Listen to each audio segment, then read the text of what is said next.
This is episode 144 of Hebrews in Exile with our honorable teacher, Robert B. Holman Jr. and Sean Appleton. And we are going to talk about the protection of the Most High. Now, I know it sounds cliche when I say we are protected from dangers seen and unseen, but it's the truth. You know, and because we walk in the ways of the Most High's mitzvos, there are protections that are afforded to us because of that. So we're going to talk about that in this particular episode of Hebrews in Exile. So sit back and relax. Hebrews in Exile, you know what we do. Let's go. You make everything right. This is Rabbi Robert B. Holman Jr. and Sean Appleton. And this is Hebrews in Exile. Make my heart, make my soul. I give you complete. Sean. Sir. How you doing today? I'm stupendous. I'm stupendous. I am alive and well. Although I'm in exile, the Most High continues to watch over me and my family as he does with you. Yep. And he has never failed. I get to see the manifestation and understand the mitzvot as they manifest themselves in my life every single day. And it is a beautiful and glorious thing. And I cannot thank the Most High enough for allowing me to be able to see that. So to answer your question, I'm doing what Tony the Tiger would say, great. You know, and that's a position that we have, you know, as I tried to demonstrate in talking with you in the dissertation this past Shabbat about the protection that we are under. Oh, yeah. And that our families are under. That we are not worried about things that this world is worried about. While it is that the Most High has certainly stated about our people living in fear. Sure. If we were not, here's the thing, and this is what I'm happy about. I don't know if I would be fearful if I didn't know what I know. Okay. I like the disposition. Yeah. And I mean, I don't know. And I say that because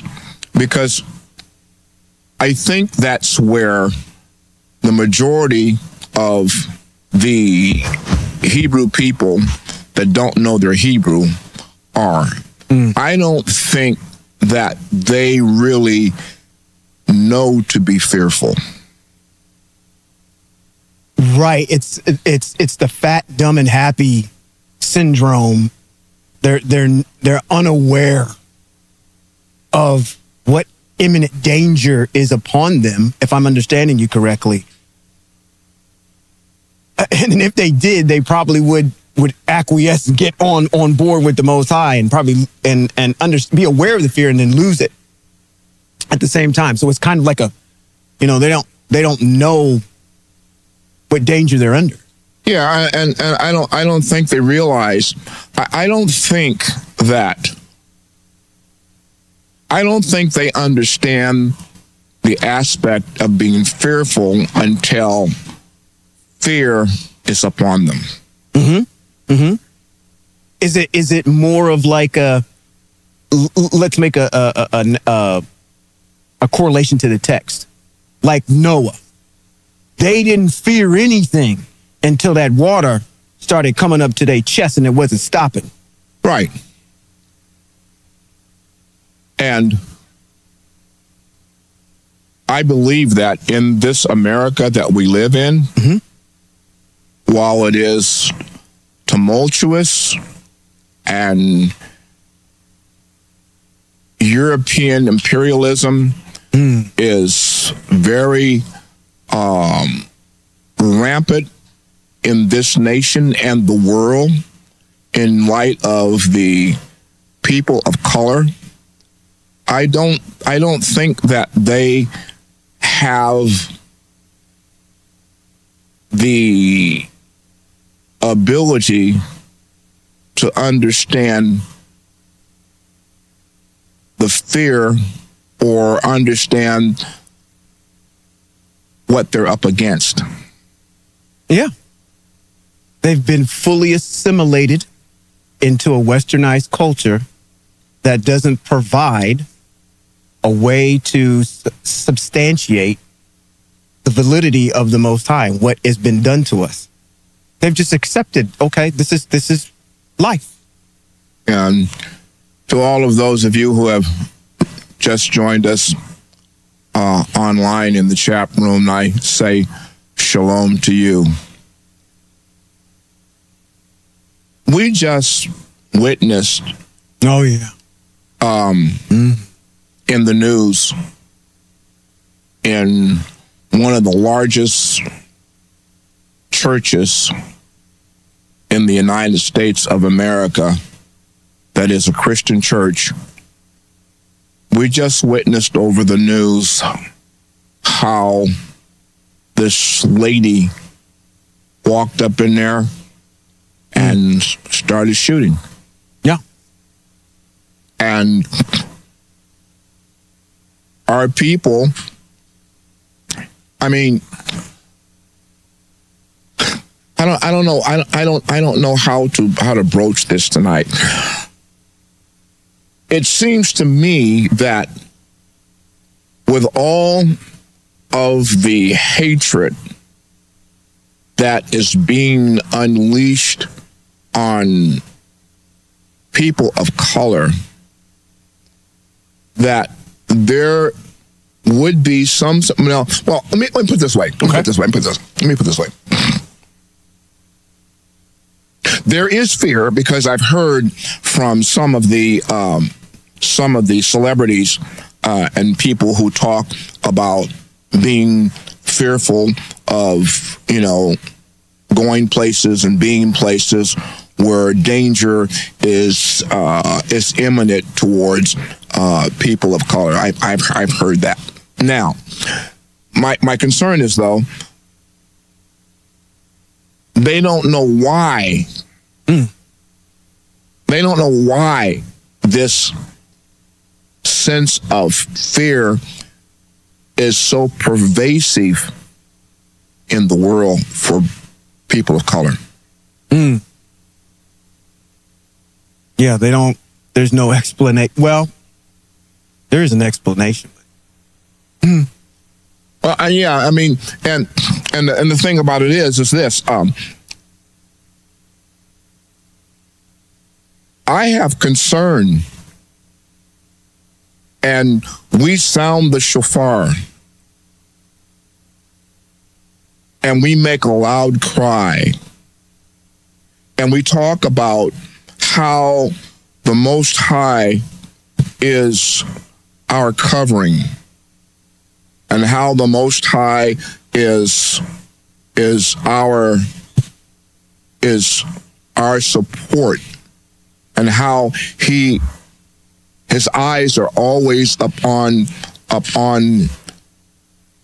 Hebrew. I have to preface Hebrew Israel from all the other Israel, because Hebrew Israel is the real nature of what we're talking about here.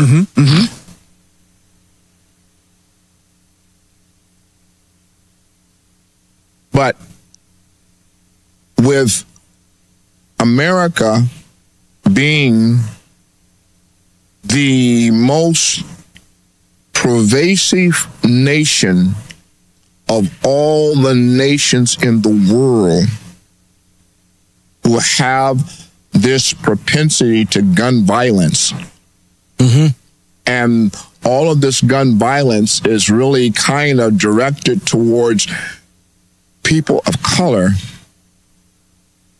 you really can't feel safe. No. And it just depends on what state you're in. Yeah. Absolutely. Because I mean, we live in California, and you know, I live in Sacramento, California, and I don't have this sense of fear. I don't walk in a sense of fear. I'm not afraid. I'm not scared because I know whom I trust. I know who is my protector. I know who is my shield and who is my exceeding great reward. I know that. So I don't function in that spirit of fear in terms of what it is. However, when I read text and the Most High speaks about his fury. Yeah. And people don't have a sense of understanding what the fury of the Most High is. They don't even know what it is. Yeah, well, okay. We got the Yahweh in that codex called the Bible. When he takes that 400-year sleep, supposedly, and then wakes up, and the Immaculate Conception, all of a sudden he becomes a pacifist. Everything is just love, love, love, love, love. It's interesting that you bring up the text in the sense that in light of what happened at Osteen's church in Lakewood, that in our text, we have this great sense of understanding because we understand that protection is afforded to us. Yes. Because of. We follow the mitzvot. And when you get across the street over into the New Testament, miraculously that all goes away.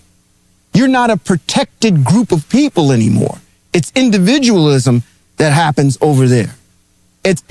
Correct me if I'm wrong. I mean, you boast about it. Say you were a pastor for decades. Yes, and I spent all my life there until the Most High pulled me out. Right. And in reading that, the text that's over there, do we get the same sense, which I don't, the same sense of protection? No. From this Christ character? No. Than you do from the Most High? Well, let me put it this way. Okay. I say no. I say no, but to those that are in it, they have been taught and they have been fed the narrative that Jesus will protect you. Right. Exactly. But when I look at the historical events that have happened to our people, Jesus has not protected them. Now, understand something. You're walking and you're believing. You have faith, you have confidence. You're walking and you're believing. You have confidence and faith that this man who died and bled and whatever is going to protect you. But in the hour of need, when crisis is upon you as an individual, absolutely, and it has been upon a lot of our individuals, he has not shown up. And and I've said this before, I am almost sure, there aren't too many, I'm gonna use the phrase, I hate using color, but there aren't too many black people who don't believe in Jesus. You know what? That's true. Most of them. And when they're in trouble, their first cry is to Jesus. Okay? Can I say something funny? Yeah, absolutely. Go ahead. What I was going to say is, I got more confidence in Santa Claus because he'll show up every single time on the same day, every single year. And at least he'll bring me something when you call on your Christ and you pray fervently, foaming at the mouth, asking all the time, and you don't get nothing that you asked for. You know, where I'm trying to go with all this discussion here that we're opening this podcast with is this. We are in an exile. Yeah. This happens to be the third exile for Hebrew Israel. The first one was the Babylonian, the second one was the Assyrian, and the third one is this one.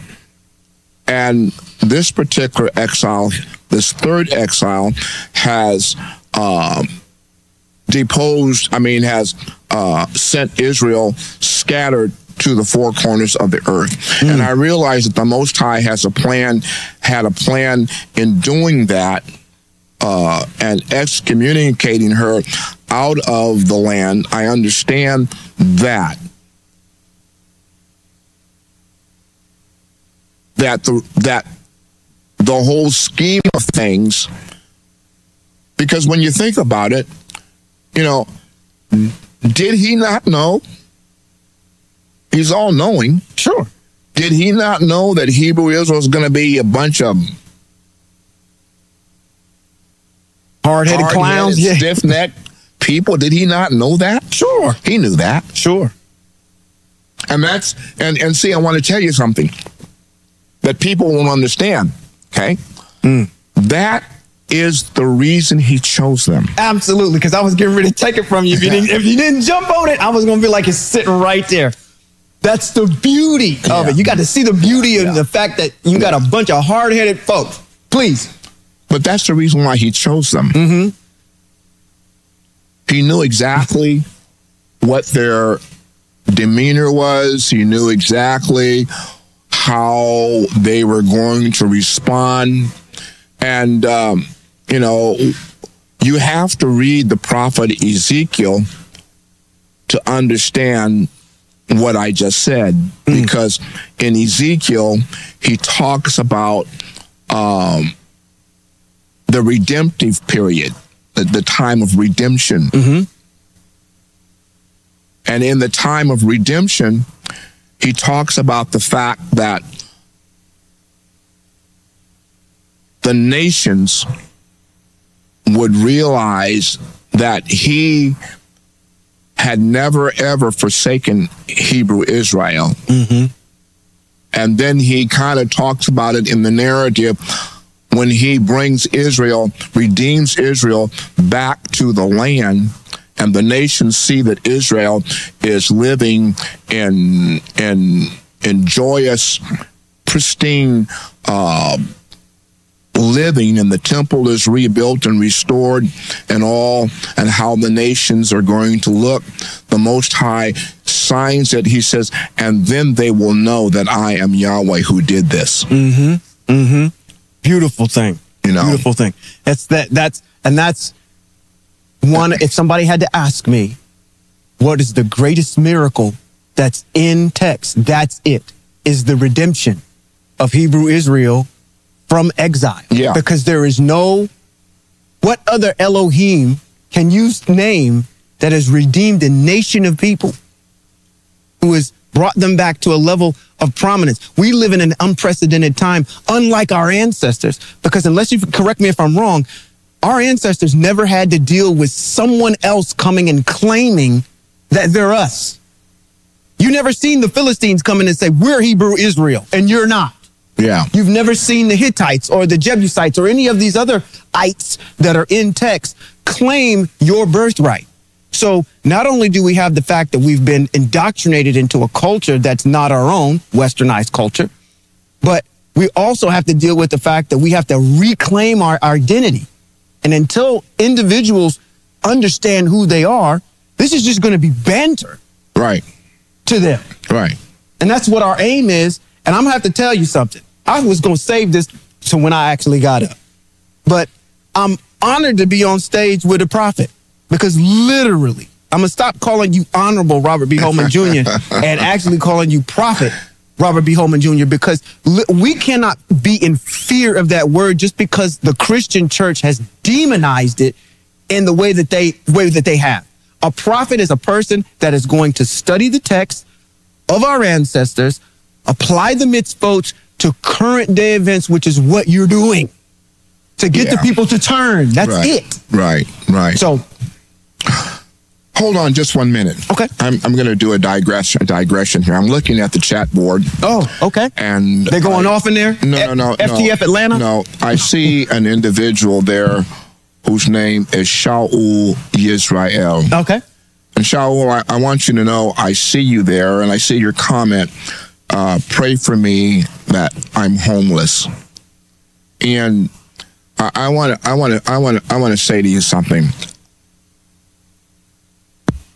If you are walking in and understand Torah, the laws, the rules, and the mitzvot of Hebrew Israel, and you claim to be that,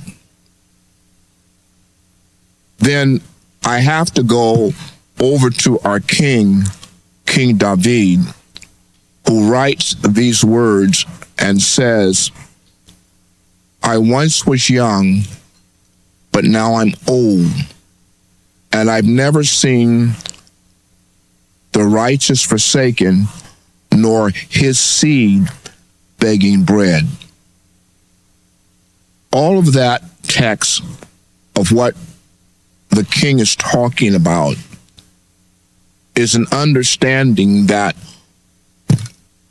when we apply ourselves to the ways of the Most High, and when we walk in his ways, there's another text in the Psalms that says, if your ways please me, I will give you the desires of your heart. Therewith is the answer for Hebrew Israel in any situation into which that we find ourselves in a negative or in a destitute state. Now, there's another aspect to that talks about there being righteousness, peace, and joy in the set-apart spirit. Okay? So if we're going to have peace, we're going to have joy, and we're going to have this place of right standing, then our righteousness has to be right in order for us to have any peace and joy. So I want to say to you, young man, listen, if you're walking in the ways of the Most High and you know it, then you can bind the Most High to his word and you can tell him that you said, if my ways please you, you would give me the desires of my heart. And my desire of my heart at this point is not to be homeless. Pray that prayer if you're in the right position with the Most High. For it's not his desire that Hebrew Israel should be without anything of his goodness. Remember, we use this text, my father owns everything, cattle on 1,000 hills. Well, if your father, Yahweh, owns everything and the cattle on 1,000 hills, then his children should not be homeless and his children should not be wandering without. So just to say to you, and what I'm going to do right now, and you know, Ambassador, is I think we have an obligation to pray for our people, and particularly for our people if we're not sure where they are. Maybe they don't have the ability, because of the devastating place that they're in, to be able to pray for themselves. So I'm going to pray for you right now, because I see your statement on the board. I don't know how destitute you are, but I'm going to entreat the opulent spirit, the spirit that has created you and made you, whose desire is that you would prosper and you would have the things that are necessary for you to have in this exile. Yahweh, I come to you in your opulent name, because there is no name that is greater than your name. Your name carries the authority to unlock doors and to make provisions for your people when they are in right standing with you. I ask you, Father, for this young man, Shaul Israel, who is in a state of homelessness as we speak tonight, that you will see him, that you will hear him, and that you will bring a response to his cry and his need to make provisions for him, that he would have shelter. And not only that he would have shelter, that he would also have nourishment. And if it's the necessity that it's a job that he needs, open up a door so that he can find the work that he needs to have to be able to sustain and support himself. You are the opulent spirit who owns and knows everything. And I'm entreating you on behalf of him this evening in this podcast, because he's in the chat room with us tonight. I ask you, Father, to make a way for him. In your wonderful name, I pray. Amen. Amen. Amen. Now, this exile has prompted something that the Most High talks about in the book of Yeshayahu, Isaiah. Yep. And for those of you who don't know, I have been teaching from the book of Yeshayahu, Isaiah, when I teach on the Shabbat. And this month is my month to teach. But I've been teaching in the alternating months from this book, beginning in chapter number 40. Mm-hmm. Chapter number 40, we are in this exile because of our ancestors. And our ancestors have done things that have upset the Most High, and he should be upset. Absolutely. It has every right to be. He should be upset. Mm-hmm. You know, and I'm going to say to you, if Hebrew Israel is the wife of the Most High, and when you read text and you see how we have treated our husband, there is no man that would allow his wife to treat him the way we have treated the Most High. Absolutely. And we would and we would be furious. Without a doubt. Without a shadow of a doubt. But while that's the case, the Most High also tells us that he recognizes the state that we're in, and it is his desire to bring that state of exile to a fruition. He wants to close it out for us. Mm-hmm. Mm-hmm. So he's looking at us in this exile, and he opens up, and I open up in this place all the time with the words, "Comfort and keep comforting my people," says Yahweh. "And tell Jerusalem to take heart, and to proclaim to her that she has completed her time of service, that her guilt has been paid off, that she has received at the hand of Yahweh double for all of her sins." You got to listen to that and understand that what the Most High is beginning to talk about from Isaiah 40 to the end of Isaiah in chapter 58. 68 or 50, 68 rather, 66 rather, that all of the text that's in there is in reference to terminology that's germane to ending our exile.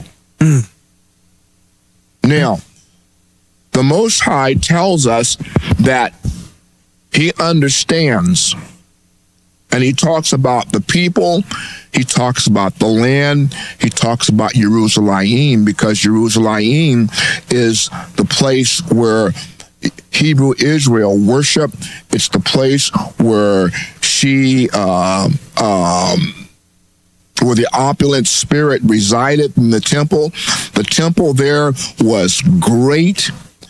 It was destroyed because of the fact that Israel did not want to walk in the ways of the Most High, so the Most High allowed it to be destroyed, and he allowed the land to lay desolate and fallow. But when we read Isaiah 40, starting in 40 down, now he starts talking about things that in which that he's having compassion for us. I've been furious. I've unleashed my fury. But in the fact that I've unleashed my fury, the time is going to come when my fury is going to be softened. So he gets down into text, way down in text around 50, 40, let me see here, around 40, no. Around, yeah, let's see if we can get it. Man.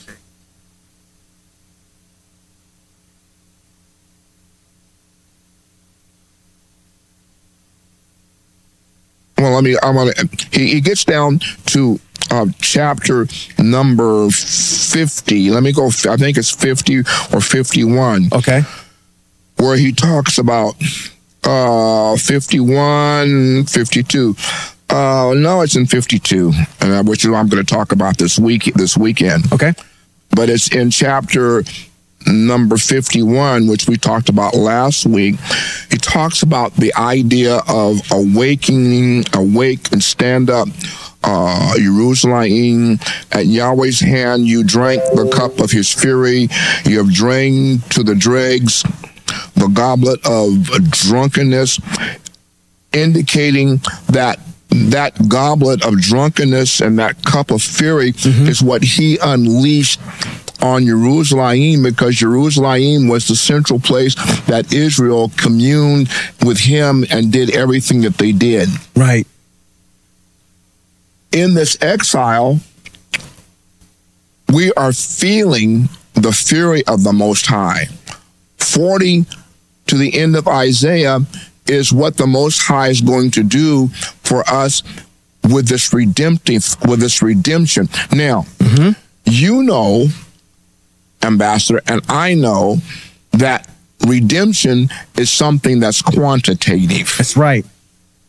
The Most High is not trying to redeem us from our sins. Correct. He's trying to redeem us from this exile that we're in and from the fury that he's unleashed upon us.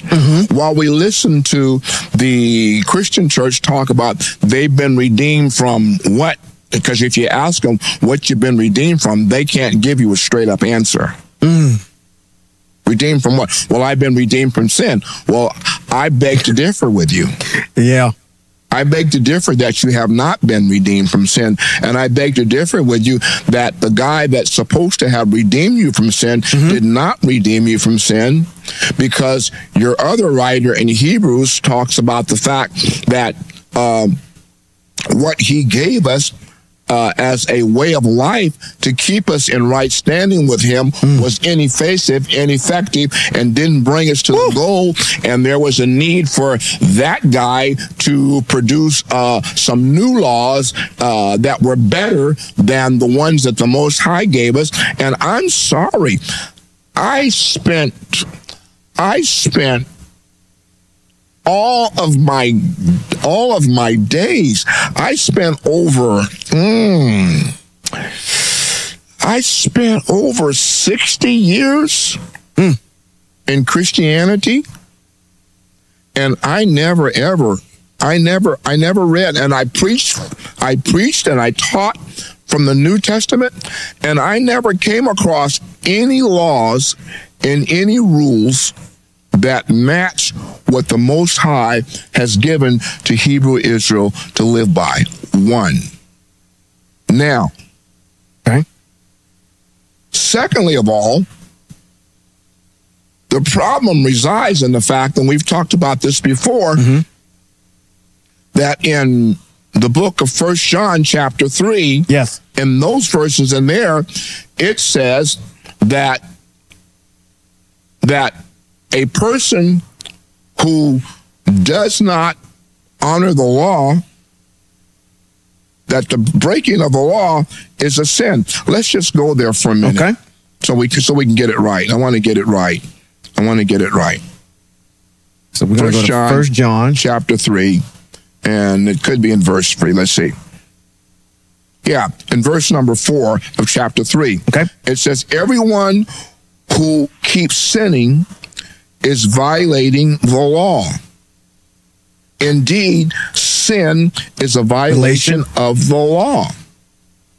And I'm using law for those of you who don't understand. Torah and law are synonymous. Synonymous. Same thing. Yep. In understanding. So if everyone keeps sinning who violates the law, indeed sin is a violation of the law. But if you keep telling me that the law has been done away with and is no longer relevant or prevalent, but your text says, by John, says it's a sin, then the question becomes one, are you redeemed from sin or are you not redeemed from sin? Are you a sinner? What are you? Where are you? Where are you? Exactly. I'm going to have an opportunity. Hopefully, if somebody doesn't renege, to sit down with a Christian pastor and ask him about this passage. I'm going to have an opportunity to do that. And because I need to have it explained to me how this right here does not place you in a state of sin, and you can't tell me that he fulfilled it so you don't have to, because that's not what Matthew chapter 5 verse 17 is talking about at all. See, it's these cathartic moments that when you bring a truth out, that's the unfortunate part about Christianity, that it cannot explain the things that it's talking about, because it keeps folding back on itself and won't give you a definitive answer that will. Instead of saying it's a theory, which is almost what this is when we talk about Christianity, versus it being a fact. A theory is something that, hey, you know what? I'm theorizing about it, but every time that I do it, I might get a different result. With the Most High, it's the same result every single time. There's a formula you follow every single time. Right. And as I'm sitting here and I'm listening to you speak about this, these mitzvot keep coming up in my head. Yeah, well, they're supposed to. All the time. They're supposed to, because the king said you're supposed to meditate on them day and night. And there's a passage that you eloquently put that I'm making a correlation to about, again, being the wife of the Most High. I need to circle back on that for a second, because I'm just stuck there for a moment. Well, go. You made that statement, and even in dealing with the Most High, we understand that we're the wife. And I'm thinking about all the mitzvot that pop up about wives. And I'm saying, even in the Most High, in dealing with us, still, if you want to draw an analogy, and I don't know, you may think that not you, but I'm not spiritualizing, but even in dealing with us, he still follows the mitzvot. Oh, absolutely. Because there's a word that's in there that he continues to keep saying, I'm a jealous husband. Yes. I am jealous. Yes. There's a reason why he keeps saying I'm jealous. Yes. Because what draws into mind is when we go to Bamidbar, chapter number 5, verses, I think somewhere, if you go through, starting at verse 11, somewhere in there, it gives you the mitzvah on what a jealous husband is supposed to do when his wife is suspect. You're suspect because you've decided that you want to go off and be an adulterous wife. Yeah. I'm making an analogy with where we are as Hebrew Israel right now. Yeah. We've gone off and been adulterous and followed absolutely. this other Absolutely. Demigod. Yeah. The Most High has, as with the husband, as the misquote is written, the husband is supposed to bring the wife in front of the priest. Right. And the priest is supposed to let her drink this concoction. Yep. Gathered up. It's the law of the jealous husband. That's right. And so what happens to the wife, if she is adulterous, she gets this curse put on her. Yes. And that is the exact same thing that's happening. Almost want to say, the Most High is following. He cannot deviate from his own word. He cannot do away with what he said. And I'm so glad. No, go ahead. Go ahead. In your prayer over Shaul Israel, having that understanding of the Most High's text and saying it back to him, saying, this is what you've done before in the past. We've learned these concepts as we study our external books and the prophets and all of our patriarchs on how to pray. We have to not remind, but say to the Most High, this is what you've done before in our ancestors in the past. And we've walked in those ways of the mitzvot. You're bound to your word. And so I'm looking at that and I'm saying, man, all of the things that are even in the Most High when he talks about a wife and being a jealous husband, all those mitzvot are there and they just resonate. I had to throw that in there because everything is systemic. Yes. It's a part of a system. Yes. That doesn't all of a sudden just get done away with because we want to make the Most High fold and conform to us. Yeah. I mean, see, here's the thing.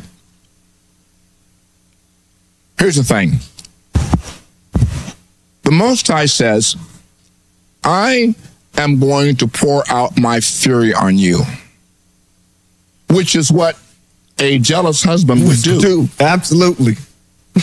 Which is the reason why a lot of times we read in the news where a husband has found his wife with another man and he goes off and he goes crazy and somebody gets killed or something bad happens because the husband is jealous and he's furious about what's happening. Mm-hmm. The thing with the Most High is the Most High hasn't lost his total cool.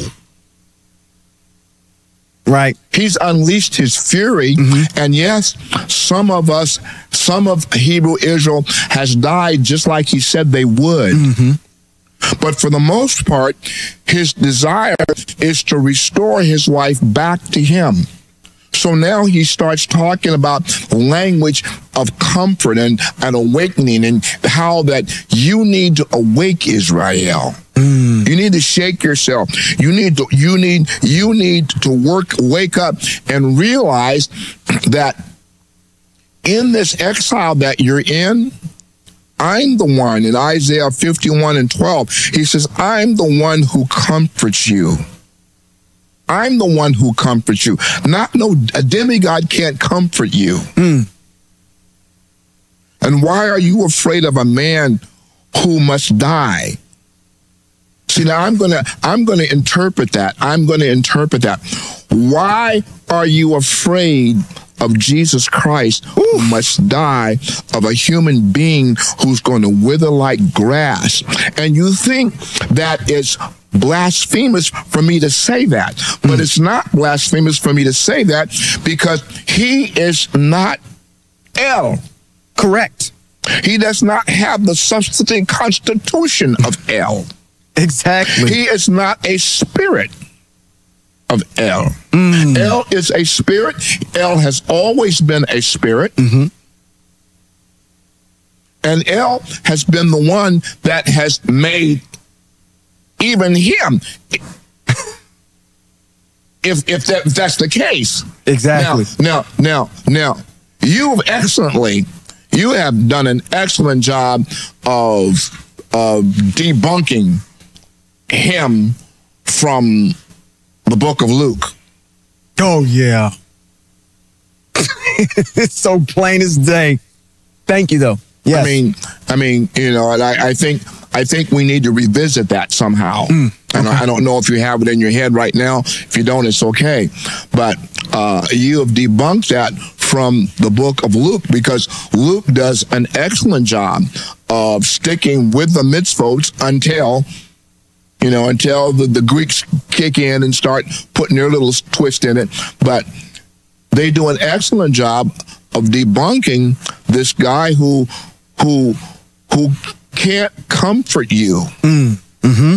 And people, and the question is why are people afraid? You don't have to be afraid of a man.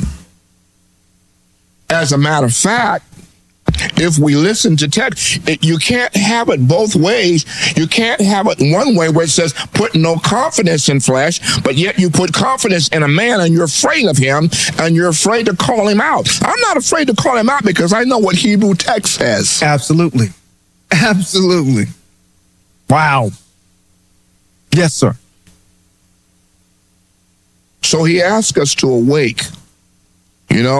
And he asks us, and he talks about the fact in the Isaiah text, he talks about the fact that, I want to comfort you. I really want to end your exile. But I can't end your exile. Mm-hmm. And the reason why I can't end your exile is because you refuse to wake up. Because you're in a stupor. Oh, yeah. Now let me talk about, let's talk about a stupor for a minute. Yeah, I want to piggyback on this. Come on. I don't know if you've ever been, I don't know if you've ever been in a sleep stupor before. A sleep stupor. Yeah. Okay, explain it to me. Okay. I may have. Well, give me a definition. Here's the thing. You wake up, but you're not awake. And you're groggy. Oh, yeah. Okay, yeah, then yes. And everything that's coming your way does not make any sense at all. Mm-hmm. Sure. You're in this sense of stupor. Mm-hmm. Well, that's where Israel is now, which is the reason why he says to Hebrew Israel, I need you to wake up. Mm-hmm. Mm-hmm. You think I have forgotten you. No, I haven't forgotten you. The text in Isaiah says, you have forgotten me. Absolutely. Wow. And I need you to wake up. I need you to take responsibility for your actions and for where you are. When you wake up and come to your senses, then will I then be able to execute and bring into existence your redemption before time. So wait, go on. Because you won't wake up. Okay? Mm-hmm. I'm not in a rush. So, is it true? Set me straight. Is it true that the redemptive period is in the hands of the people? Yes. Not in some other person. Your redemptive, like when you get across the street, everything over there is the redemption comes through some guy. Listen, I'm going to tell you something that's factual. And you don't have to believe me. It's okay. It's all right. I'm good.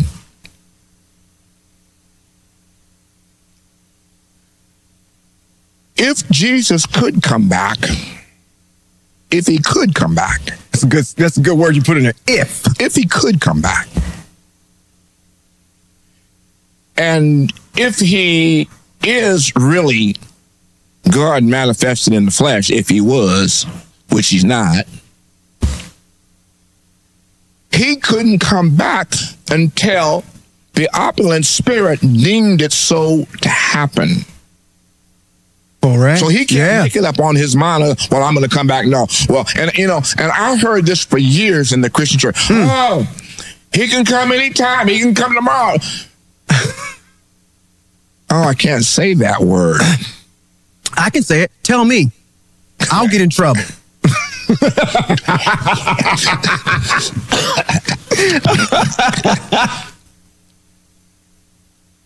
He can't come back. Not only if he could come back, he can't come back. If he could come back, he still can't come back because he's not the one that's responsible for the redemption of Hebrew Israel. Ouch. And you see, our text from Bereshit to Second Chronicles is written to Hebrew Israel, for Hebrew Israel, and it's about Hebrew Israel. Now, if somebody's coming back from the nations to whom the Most High says in Isaiah, somewhere between Isaiah 40 and the nations are nothing but a drop in a bucket to me and less than a speck of dust, well, that guy can come back for them. Sure. But the Most High is not concerned about them. Right. He's concerned about his people. He's concerned about his people. So, we open by saying that redemption is quantitative. It's about bringing a people that are in exile out of exile from all the places to which that they have been dispersed and bring them back to their homeland destination, which is the land of Israel and the temple of Jerusalem. That's the place where Hebrew Israel is going. Now, the rest of you guys can go wherever you want to go. Including hell. Yes. Because that's what you're trying to escape from. Exactly. That doesn't exist. Yeah, let's give you some encouragement. Hell doesn't exist. You hitting it. You know. Wow. Ouch. Ouch, ouch, ouch. So he says to us, in this exile, these two disasters have overcome you. Yet who will grieve with you? We have been plundered, and we've had plunder and destruction. We've had famine, and we've had the sword. By whom can I comfort you? Your children lie helpless in every street corner like an antelope trapped in a net. They are full of Yahweh's fury, the rebuke of Yahweh. That's Isaiah chapter 51 and verses 19 and 20. Well, the question becomes one, when you look at our people, well, where are our people? Yes, they're lying helpless. I'm going to ask you a question. Current event. Was George Floyd lying helpless in the street? Sure was. Yes, it was. And, he's just one. But how many other of Hebrew Israel that didn't know they were Hebrew Israel lie helpless in the street and trapped in a net?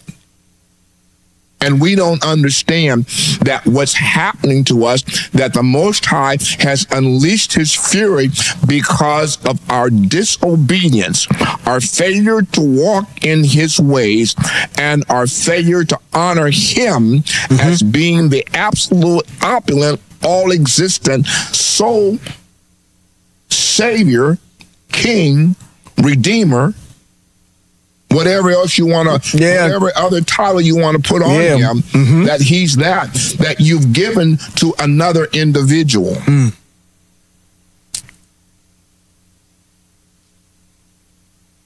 Speechless. So he asks us to awake.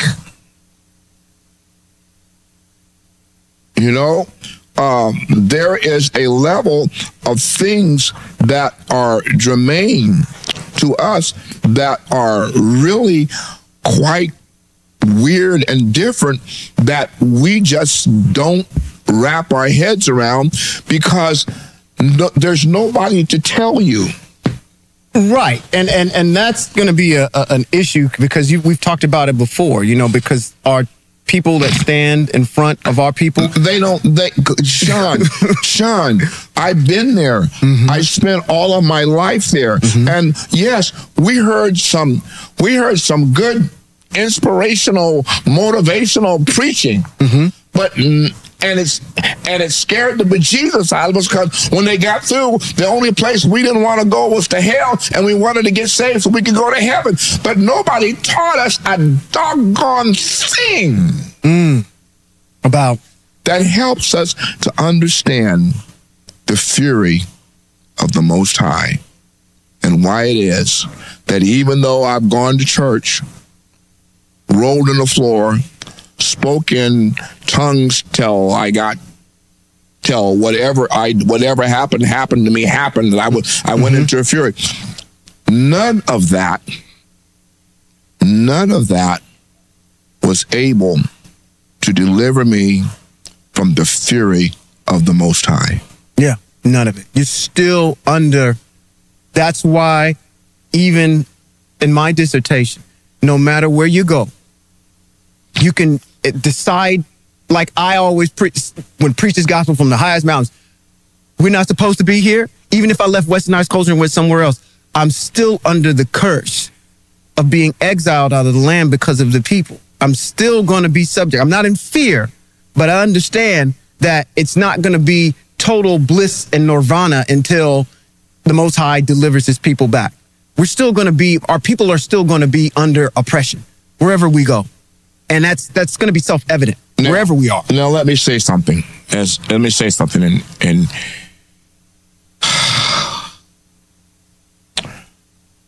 do you realize how large Hebrew Israel is? You see, I'm going to tell you something.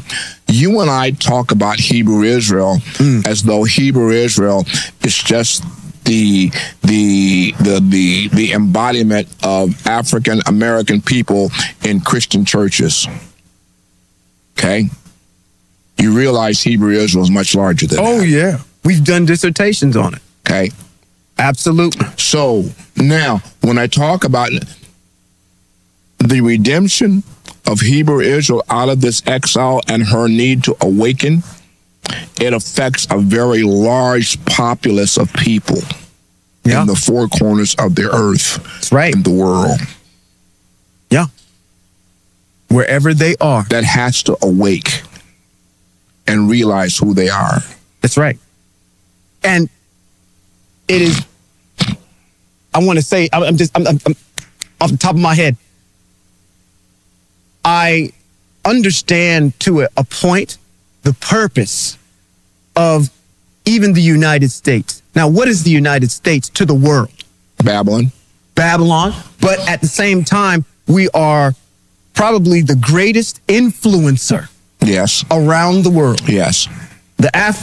Anything that comes out of the United States, either our propaganda, our culture, everything is echoed around the world and it's seen around the world. Yes. So therefore, having this sounding board to go out to the world to reach pan-Hebrewism, there's got to be, obviously there's a design there for it.